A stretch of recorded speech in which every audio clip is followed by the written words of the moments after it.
আমার আজকের রেসিপি লাউয়ের ঘন্ট। আর এটা কিন্তু একটা ট্র্যাডিশনাল রেসিপি। এই লাউয়ের ঘন্টটা কিন্তু সবাই মোরাললেস খুব ভালো রান্নাও করেন। আজকে আমি কিন্তু একদম সাবেকি পদ্ধতিতে এটা রান্না করে দেখাবো। আপনারা কিন্তু চাইলে এটা নিরামিষের দিনেও বানাতে পারেন। আর এই লাউয়ের ঘন্টটা কিন্তু গরম সাদা ভাতের সঙ্গে খেতে সত্যিই দারুণ লাগে। তবে এটাকে টেস্টি করে বানানোর জন্য কিন্তু কিছু টাইমিং ও প্রসেস আছে যেগুলো ফলো করার দরকার হয়। তাতে করে কিন্তু লাউয়ের ঘন্টের টেস্টটা বেড়ে দ্বিগুণ হয়ে যায়। ফ্রেন্ডস, আমি মৌসুমি আর আপনারা দেখছেন আমার cooking channel Mousumi's cuisine in USA. আশা করি আমার আজকের রেসিপিটা আপনারা লাইক করবেন। So please stay tune. লাউয়ের ঘন্টটা রান্নার জন্যে প্রথমে আমি একটা প্যানে দিয়ে দিচ্ছি পরিমাণ মতো সর্ষের তেল। আর এই লাউয়ের ঘন্টটা কিন্তু সর্ষের তেলে রান্না করলে টেস্টটা সব থেকে ভালো আসে। তারপরেও আপনারা কিন্তু চাইলে এখানে সর্ষের তেলের পরিবর্তে সাদা তেলও অ্যাড করতে পারেন। যেহেতু আজকে আমি এটা সাবেকি পদ্ধতিতে রান্না করব, তাই আমি সর্ষের তেলটাই ব্যবহার করছি। তেলটা কিন্তু আমার গরম হয়ে গেছে। আর এই গরম তেলে এখন আমি 20টা মতো ডালের বড়ি ছেড়ে লাল লাল করে ফ্রাই করে নেব। আর লাউয়ের ঘন্টের অরিজিনাল টেস্টটা পেতে হলে কিন্তু একটু ডালের বড়ি অবশ্যই অ্যাড করতে হবে। তবে অনেকেই কিন্তু ডালের বড়িটা লাইক করেন না, তারা কিন্তু এটা স্কিপ করে যাবেন।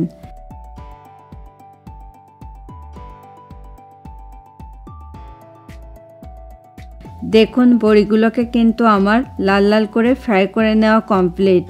এখন আমি এগুলোকে অন্য পাত্রে তুলে নিচ্ছি।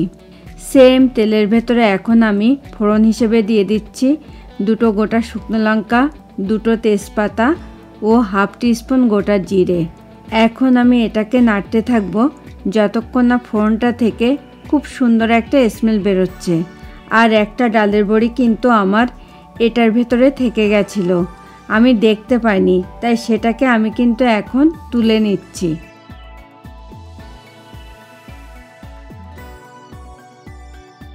অলরেডি ফোড়নটা থেকে কিন্তু খুব সুন্দর একটা স্মেল চলে এসেছে। আর এই পর্যায়ে আমি এখানে অ্যাড করছি 2 টিস্পুন আদা পেস্ট, হাফ টিস্পুন জিরের গুঁড়ো, 1/3 টিস্পুন হলুদ গুঁড়ো, স্বাদ মতো নুন ও সামান্য পরিমাণ জল।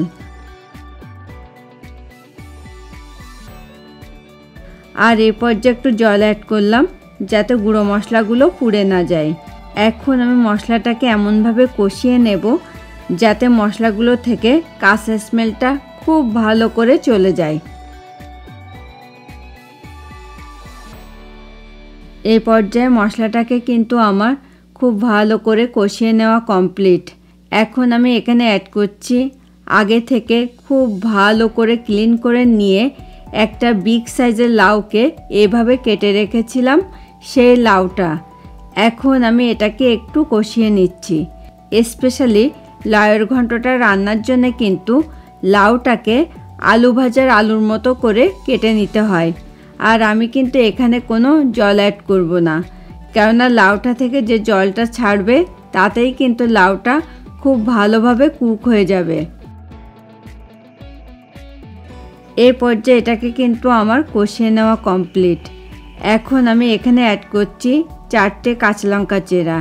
আর এখানে কিন্তু একটু বুঝেই লঙ্কাটা অ্যাড করতে হবে, কেননা লাউ পেঁপে এগুলোতে কিন্তু অল্প লঙ্কা দিলেই ঝাল হয়ে যায়। এখন আমি এটাকে ঢেকে রেখে দেব যতক্ষণ না লাউগুলো 100% কুক হচ্ছে।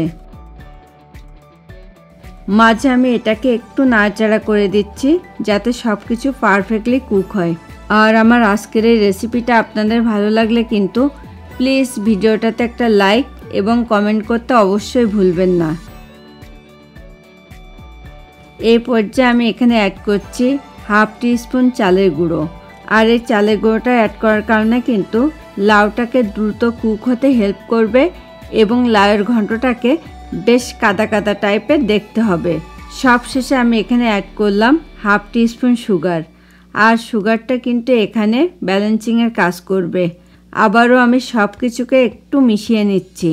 এখন আমি এটাকে আবারও ঢেকে দেব বাকিটা হওয়ার জন্যে।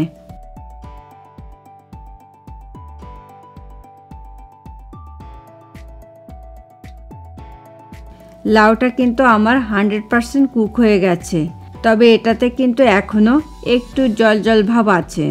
তাই এখন আমি জলটাকে একটু শুকিয়ে নেব। আর এ পর্যায়ে এটাকে আমি কিন্তু না ঢেকে কন্টিনিউয়াসলি নাড়তে থাকবো যতক্ষণ না জলটা শুকিয়ে এটা প্যানের গা ছেড়ে দিচ্ছে। আর দেখলেন তো আমি কিন্তু এখানে কোনো জল অ্যাড করিনি।